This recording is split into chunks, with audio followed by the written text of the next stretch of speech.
আপনি কি আপনার মায়ের দুধ কখনো বিক্রি করেছেন? কেউ কি করে?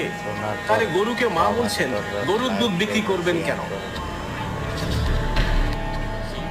গরু যদি মাতা হয় বা মা হয়, আমার গরু হলো আমার মা। গরু যখন বাচ্চা দেবে, তার বাচ্চা ষাঁড়ও হতে পারে, মেয়ে ছেলে গরু হতে পারে, যেটাই হতে পারে। তো যেটাই হোক, তাহলে গরুর বাচ্চারা আমার কে হবে? গরুর বাচ্চারা আমার ভাই বোন হবে। কিন্তু সেই ভাই বোনকে ওই গোয়াল ঘরে রেখে খড়ের মধ্যে, আর আমি ঘরের মধ্যে সুন্দর লেপ ঢাকা দিয়ে শুয়ে থাকি শীতের রাত্রে। কেন?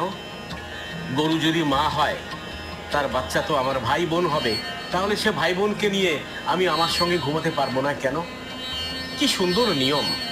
জানতে চাচ্ছি, কেউ আমাকে একজন জানিয়ে দেন, তাহলে আমি চুপ হয়ে যাব। এই পর্যন্ত কেউ কিন্তু আমাকে জানায়নি।